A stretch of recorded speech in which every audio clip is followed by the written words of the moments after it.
আপনি কি খেয়াল করেছেন কিছু কিছু দিন খুব অদ্ভুতভাবে খারাপ যায়। মনে হয় সবকিছু আপনার বিপক্ষে কাজ করছে। ঝামেলা, দুশ্চিন্তা, অশান্তি, যেন দিনের শুরুতেই এক ধরনের চাপা অন্ধকার নেমে আসে। আপনি জানেন কি, রাসূল সাল্লাল্লাহু আলাইহি ওয়াসাল্লাম এই সমস্যার মূল কারণটি 1400 বছর আগেই বলে দিয়েছিলেন। রাসূল সাল্লাল্লাহু আলাইহি ওয়াসাল্লাম বলেছেন, যে ব্যক্তি ফজর নামাজ পড়ে সে আল্লাহর জিম্মায় থাকে। অর্থাৎ দিনের শুরু ঠিক হলে আল্লাহ নিজেই আপনাকে রক্ষা করবেন। ধরুন আপনি এমন একজন যার জীবনের সব দরজা যেন বন্ধ হয়ে আছে। চাকরি নেই, টাকা নেই, মাথার উপর ঋণ। একদিন আপনি শুনলেন এক ধনী মানুষ আপনাকে বলছে, ভাই, তুমি শুধু সকালে আমার অফিসে উপস্থিত হবে। আমি তোমার দেনা শোধ করব, তোমাকে চাকরি দেব, তোমার পরিবারের দায়িত্ব নেব। শুধু সকালে আমার কাছে আসবে।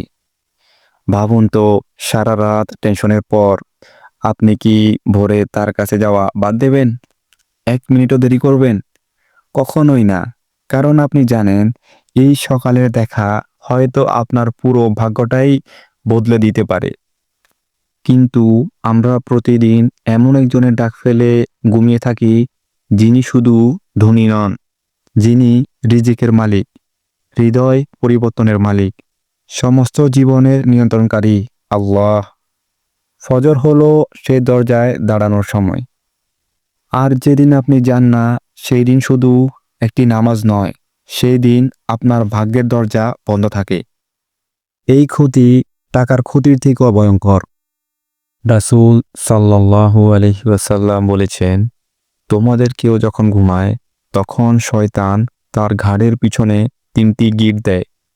যখন সে ফজর পড়ে সব গিঁট খুলে যায়।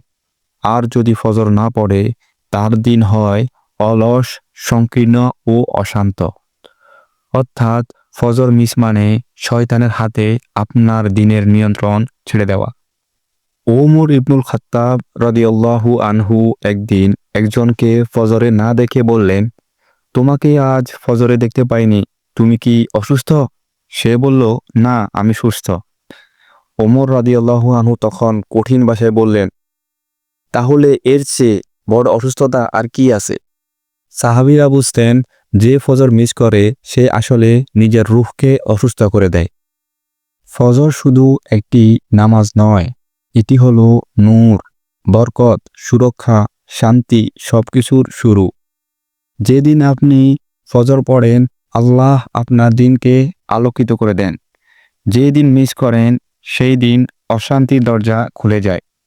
মনে রাখুন, আজকের আপনার ফজর আজকের আপনার সাফল্য ব্যর্থতা নির্ধারণ করে। আজ আপনি জানলেন ফজর আপনাকে আল্লাহর জিম্মায় রাখে, আর মিস করলে কিভাবে শয়তান আপনার দিনকে নিয়ন্ত্রণ করে। কিন্তু পরবর্তী দিনে আপনি শুনবেন এমন একটি হাদিস যা প্রমাণ করবে ফজর শুধু আপনার দিন নয়, আপনার রিজিক, দোয়া, সফলতা সবকিছু বদলে দেয়। আপনি কি সত্যিই জানতে চান ফজর কিভাবে আপনার জীবনকে উন্নতির পথে তোলে? তাহলে অপেক্ষা করুন, ফজর আমাকে পড়তেই হবে।